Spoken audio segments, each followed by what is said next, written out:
Bonjour et bienvenue à la Critique Exigeante pour ce qui sera cette review de la saison 2 de Invincible. J'ai déjà parlé de la saison 1 qui était marquante quand même, imparfaite mais marquante. Et après beaucoup de temps, la saison 2 est maintenant complétée. Et si j'en parle honnêtement, c'est parce que je vais peut-être critiquer beaucoup, dans le sens où je trouve ça dommage. Je pense qu'il y a vraiment une excellente base dans cette deuxième saison-là, mais que l'adaptation aurait dû corriger beaucoup plus le tir parce que, encore une fois, il y a une belle base. C'est juste dommage que ce qui est au-dessus de comment on travaille autour de cette base-là, ça marche pas tellement. Je dis pas encore une fois que la série elle est mauvaise. Je regarderai la troisième saison avec un grand plaisir. C'est très bon, mais c'est très décevant parce que ça pourrait être tellement meilleur. Je crois très facilement. Donc, je vais essayer d'aller par grande catégorie. Comme d'habitude, ce sera dans... vous aurez les chapitres dans la timeline. Donc, on va commencer avec tout ce qui concerne un peu Armstrong Levi, parce que c'est l'antagonisme principal, on va dire, de cette saison-là. Et l'enjeu, c'est que à peu près rien fonctionne véritablement autour du personnage. Premièrement, il y a tout le concept autour de lui du multiverse, et c'est pas mieux utilisé dans cette série-là qu'ailleurs. Je trouve que ça soulève beaucoup plus de questions. Ça soulève beaucoup plus de questions qu'autre chose, et ça apporte à peu près rien, je trouve vraiment. Là, je sais que la série va quand même exploiter ça, mais on aurait pu pas le faire, et je pense que c'est toujours mieux. Les multivers, ça apporte généralement plus de problèmes que de bonnes choses, à mon avis.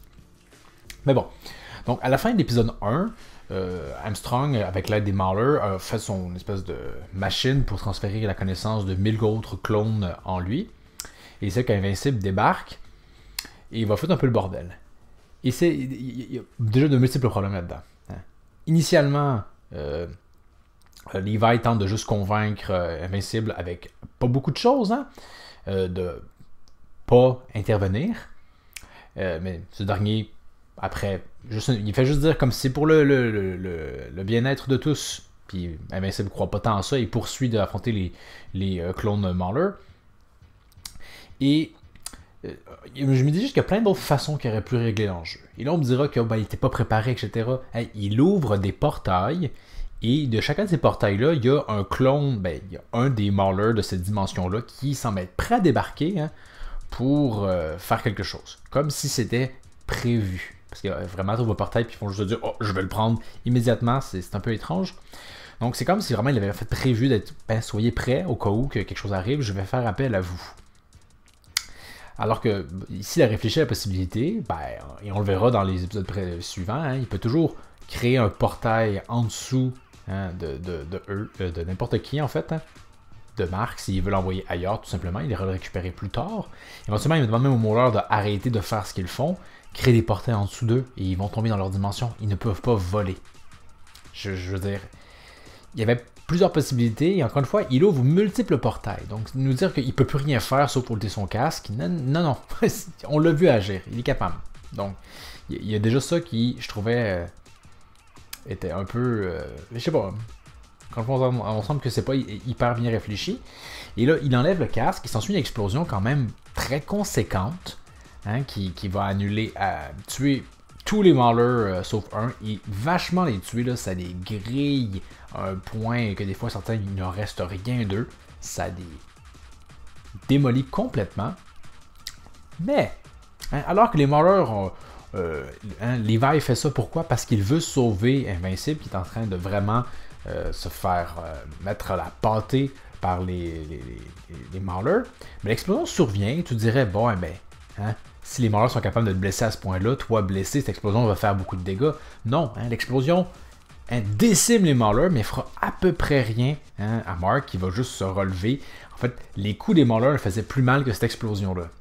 Il y a quelque chose d'un peu paradoxal, je trouve, à ce sens-là. Et que Armstrong Levi survive, et que alors que son corps n'est pas modifié par le processus, l'explosion en elle-même, pourquoi modifierait son corps? Un peu comme une transformation suite à la déconnexion du processus, mais bref, juste le fait qu'il survive, on apprendra que c'est plus tard que son corps a été modifié, pas là. Donc, le fait qu'il survive, c'était un peu poussé par... un peu ridicule, vu, encore une fois, à quel point l'explosion tue facilement les Mauler, précisons-le. Faut aussi le dire, tout le lieu de l'enquête a été mis sous surveillance par Cecil, et que ces deux-là réussissent à pas être détectés, c'est aussi un peu... On se fait un peu notre gueule. Il y avait ça, donc... et donc, on s'assurera sa vengeance, etc. Et on suit pas tant ce personnage-là après coup. On voit qu'il établit un plan pour prendre... établir sa vengeance sur Invincible. Et on a un certain build-up au niveau de son plan.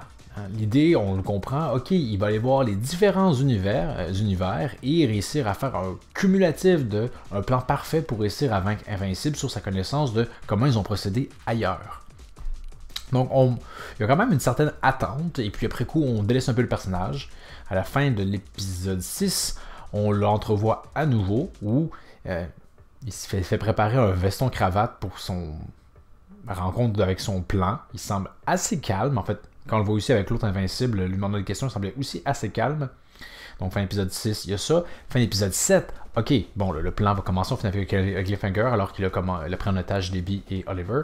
Et l'épisode 8 lui est dédié. Donc, on a hâte de voir quel est ce plan machiavélique, presque imparable, qui va lui permettre de vaincre Invincible, et comment Invincible va faire pour s'en sortir.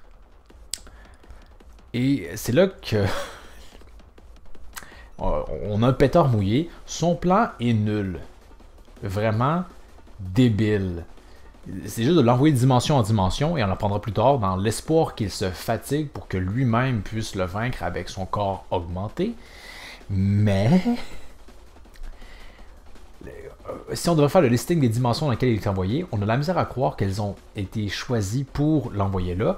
Mais en même temps, il y a une phrase où il dit qu'il aurait peut-être dû l'envoyer dans une dimension où le temps passe plus rapidement.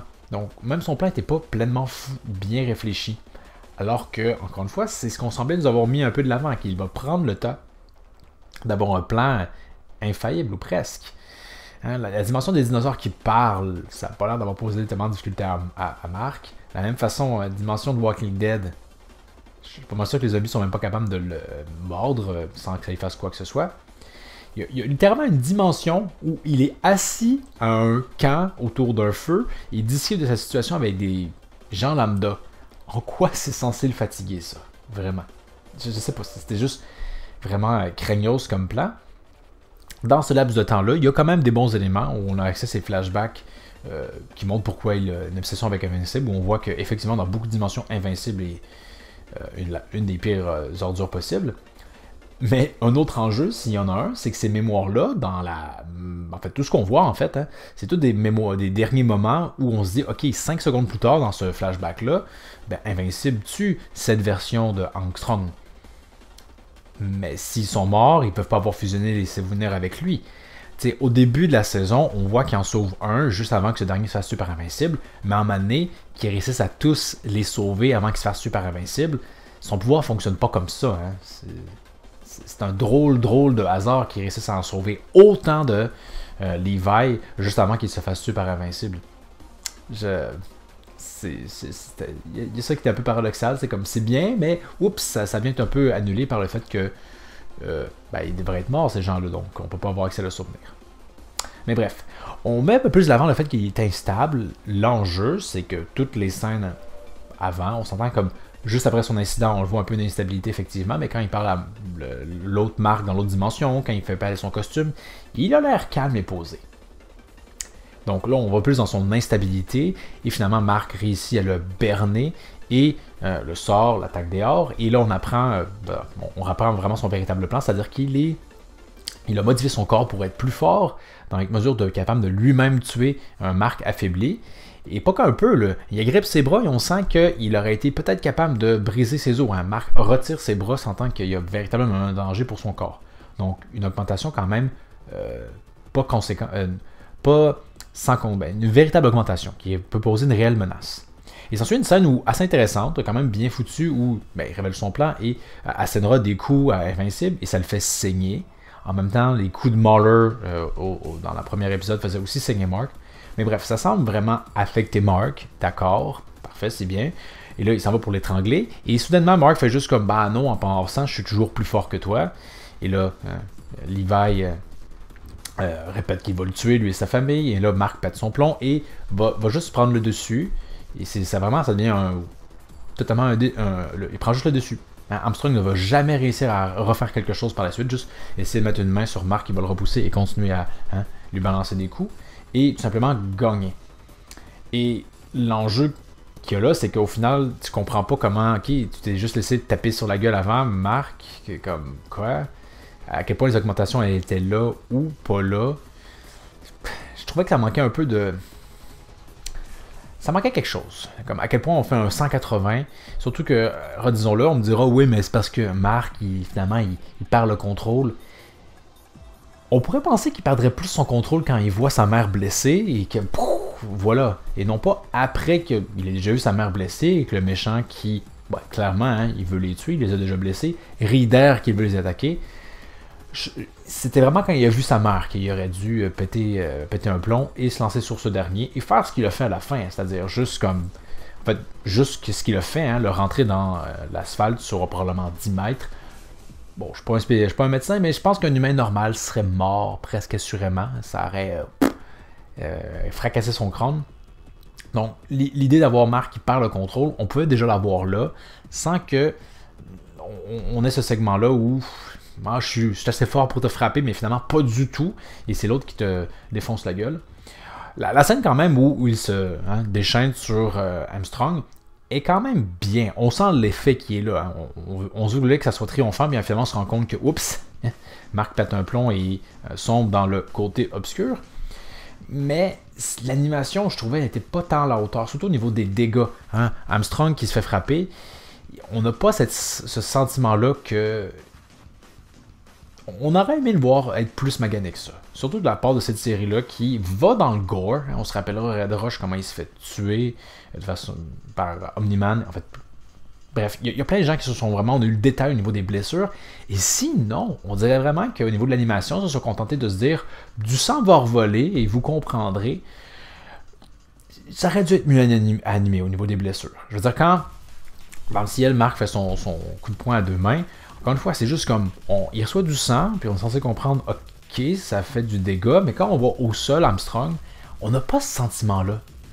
Il manquait un peu un quelque chose, je trouve. Et donc, disons-le, c'est juste que le plan d'Armstrong était juste complètement pourri. Et je vois mal comment il aurait pu vraiment espérer gagner. Ce qui aurait dû être bon, et justement, encore une fois, c'est un peu l'idée, c'est de dire que comme tu me proposes ton idée et je peux te l'améliorer, la rendre tellement meilleure. On aurait peut-être eu intérêt de le voir qu'il a au préalable tué. Il quitte une dimension, on voit qu'il a tué un Mark. Donc on comprend que, oh purée, il est capable de le faire, et là il va le faire à notre Mark. Et qu'on voit que le plan est bien fonctionnel, mais qu'il était justement trop concentré sur Mark qui dans les autres dimensions est seul, mais que notre Mark à nous a des amis, des aides, donc peut-être les Guardians ou même sa mère début pourrait arriver, laissant une ouverture, et là Mark pourrait en profiter et lâcher son fou, etc. Ici, c'est pas le cas. Son plan, c'était nulos, craignos, et ça n'a pas fonctionné. Son plan était faillé. Et Mark n'a même pas exploité une faille. Je veux dire, le plan était juste foireux à la base. D'autant plus que ces augmentations, justement, les a-t-il seulement testés? On dirait qu'il se dit lui-même, bon, ben, je vais devenir plus fort, mais je peux pas vaincre un invincible à pleine puissance, donc je vais devoir l'épuiser au préalable, mais sur quels critères il se base? Bref. Et au final, on s'imaginait un plan hyper préparé, mais on va juste utiliser l'excuse qui est un petit psychopathe, mais bref, ça manquait un peu de tension, d'intérêt à mon avis, surtout qu'encore une fois, il y avait quand même une espèce de, comme on dit en anglais, un build-up de comme, oh mon dieu, mais qu'est-ce que ça va être dantesque? Non, c'était un plan pourri. On va virer maintenant avec une même liaison, dans le sens où cette finalité-là vient nous ramener à un thème qui va être présent dans cette deuxième saison-là, mais qui, à mon avis, ne fonctionne pas. Thème ou idée assez fréquemment utilisé, c'est dans le sens que le fils a peur de suivre les traces de son père. Star Wars le faisait, avec Luke et Vader. Mais ici, je trouve que l'idée elle est là, mais elle ne fonctionne pas. Dans le sens où, première saison, comment ça se finit? Ben, ça finit justement avec Omni-Man qui dit à Mark, hey, rejoins-moi. Bref, on va conquérir la Terre ensemble. Et Mark dit non. Il va se faire démolir la gueule. Il va quand même tenir son bout. Non, il ne le fera pas. Il veut suivre les valeurs de l'héroïsme. Va donner donc, trouver que les vies humaines sont importantes. Voilà. Donc, la fin de la saison est là-dessus. Donc, on commence sur l'idée de comme je ne veux pas devenir comme mon père. tu as déjà fait une démonstration très claire que tu ne veux pas devenir comme ton père. Et d'autant plus que, bon, l'enjeu avec ces situations-là, et Star Wars avait un peu le côté obscur pour essayer de donner un petit peu de poids à pourquoi ça pourrait arriver. C'était un peu plus du mysticisme. Mais bref, l'idée c'est que tu ne deviens pas un salaud du jour au lendemain. Là. Il faut un peu que tu aies comme déjà des prédispositions. Tu vois que tu es un peu colérique, que tu n'es pas si bon que ça. Marc, pas tant que ça. Là. Je veux dire, des fois, on le voit avoir des espèces d'excès de colère. Et c'est un peu ce que, à la fin, justement, la saison 2, Marc a peur. Il se dit genre, hey, il faut que j'apprenne à me contrôler pour pas tuer à nouveau, contrôler mes excès de colère. Ben, il y en a eu dans le passé. Hein. On peut penser quand les Flaxan vient et qu'un menace la vie de Eve, il se fâche et va lui flanquer une volée, mais il ne le tue pas pour autant. Et il y a d'autres moments de colère, mais le plus grave, si on veut, c'est avec Sinclair où il va le frapper et casser sa mâchoire, mais il ne l'a pas tué pour autant. Donc oui, Marc a des excès de colère, souvent justifiés par contre, mais jamais on a vraiment senti qu'il était en perte de contrôle. C'était jamais vraiment trop un enjeu. Donc qu'à la fin on nous dit « Ah, là je suis allé trop loin », je sais pas, il manquait un peu de quelque chose. Surtout que généralement, hein, Invincible se fait plus péter la gueule que autre chose. Hein. Donc, que ce soit par Battle Beastars, son père, Anissa, les Marlowe Twins au début. Donc, l'idée que comme il faut que je me contrôle, que je perde pas faut pas que je perde le contrôle, c'était pas tant là dans la série. Et on revient à l'idée que je veux pas devenir comme mon père. Ben, il n'y a rien qui semble indiquer que tu vas l'être. Hein. Encore une fois, tu lui as tenu tête. Donc, à la fin, on aille dans ce sens-là, qui se dit « Ah non, j'ai fait comme mon père aurait fait. » Je sais pas. On n'y croit pas trop. Et c'est là l'idée que le multiverse n'aide pas, à mon avis, parce qu'il va tenter d'aider, c'est de se dire que dans les autres multiverses, Marc devient comme son père, devient méchant. Mais pourquoi? Et c'est là le problème. Hein? Le pourquoi est difficile à amener. Juste que c'est comme ça. Pourtant, on dirait que son style de vie aurait été le même. Je veux dire, c'est dire à quel point, genre, Marc, malheureusement, si on veut, il est trop gentil dans notre version qu'on connaît. Donc, dès qu'on se dise, ah, il va virer méchant, on n'y croit pas. Il n'a pas vraiment de défaut tant que ça. On voit pas un peu comme des excès de colère. Hein? C'est par exemple, j'irais avec Korra dans Avatar, la Légende de Korra. Korra, on la sent un peu plus, hein, un personnage faillible, avec des excès de colère. Tandis que Marc, on le redira, mais comment on le voit plus comme un personnage plus naïf. Là. Il n'y a pas tant des défauts péjoratifs, si on veut. Donc, ce gros thème-là qui va sous-entendre toute cette saison-là, à mon avis, il ne fonctionne pas vraiment. Là. On n'y croit pas vraiment que Marc pourrait devenir méchant. Il n'y a rien pour justifier ça. On dirait que c'est mis là, mais que ça ne fonctionne pas. Autre point à soulever, ça va être une très longue vidéo. La relation Marc-Eve, il y a celle Amber qui était bien travaillée, mais en contrepartie, la relation Marc-Eve a été mieux ficelée dans la première saison. Dans celle-ci, elle fait du surplace, alors qu'on pourrait s'attendre à ce que ça évolue, et qu'on force même l'évolution, avec ce truc très maladroit où les gens du futur vont venir sauver Marc pris sur cette dimension-là, et que la Eve va dire à Marc, hey, je t'ai toujours aimé, fait que dis quelque chose à celle du présent quand tu la retrouveras. Et là que Rex, c'est le robot en fait, Robot lui dit, hey, faut pas détruire l'espace-temps. Vous l'avez déjà foutu, là, dans votre temporalité, Marc, vous l'avez pas sauvé, hein. Vous êtes. Donc, encore une fois, c'est paradoxe temporel. Donc pourquoi est-ce qu'on nous parle d'éviter un paradoxe temporel quand vous en avez déjà foutu un? Bref, encore une fois, c'était hyper maladroit. Le fait qu'il y ait ça, c'est juste, on dirait, pour faire avancer la relation Marc-Eve, parce que la saison a rien foutu. Tout ce qu'on a eu, c'est qu'ils se faisaient des câlins pour rien, je trouve. C'était vraiment un peu forcé, comme, ok. C'est juste dire, là, il y a eu de meilleurs moments entre Rex et Eve qu'entre Marc et Eve. Or, la relation qui devait plus évoluer dans un sens ou un autre, c'est davantage celle de Marc et Eve. Et l'enjeu, c'est que je connais le comic un peu, donc je sais qu'ils vont être un couple plus tard. Donc ceux qui n'ont aucune connaissance du comic, je serais quand même curieux. Parce que moi, ça fonctionne plus parce que je me dis, ah oui, je sais qu'ils vont être ensemble. Mais ici, on dirait plus qu'on nous dit comme ils vont être ensemble, mais on le sait pas et ça semble vraiment être forcé.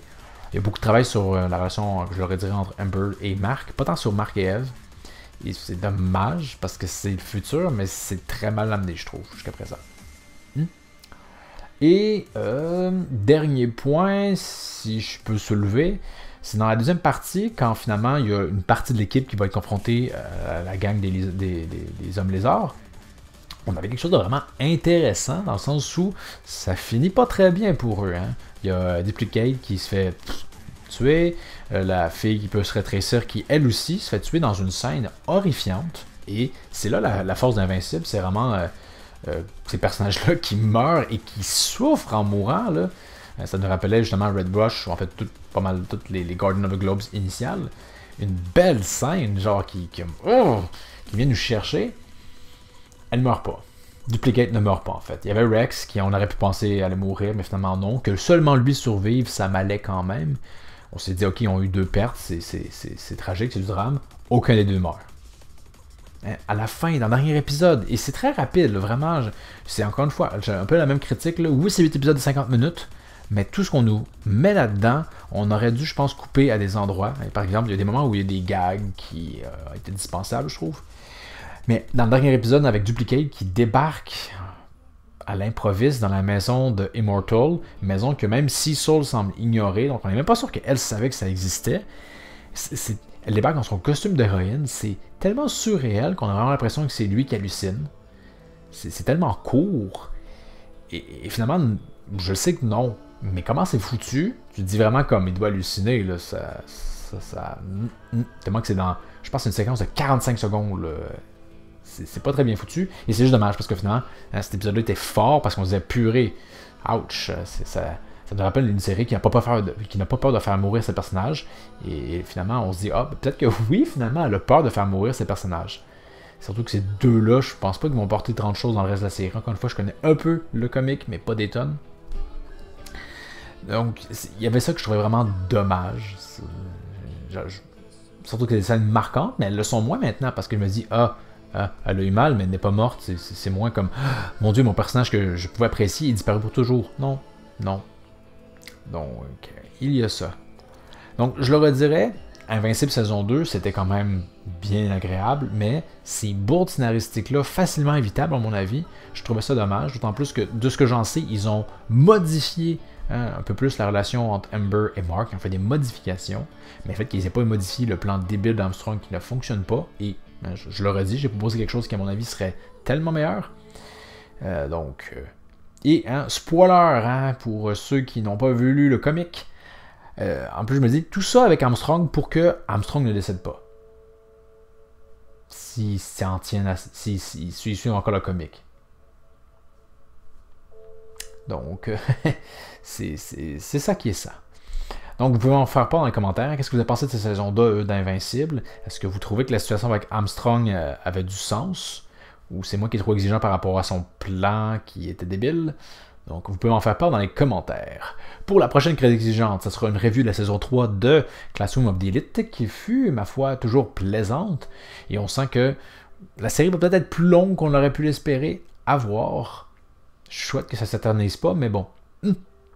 Donc, merci d'avoir regardé. N'hésitez pas à vous abonner et je vous dis à la prochaine. Critique exigeante.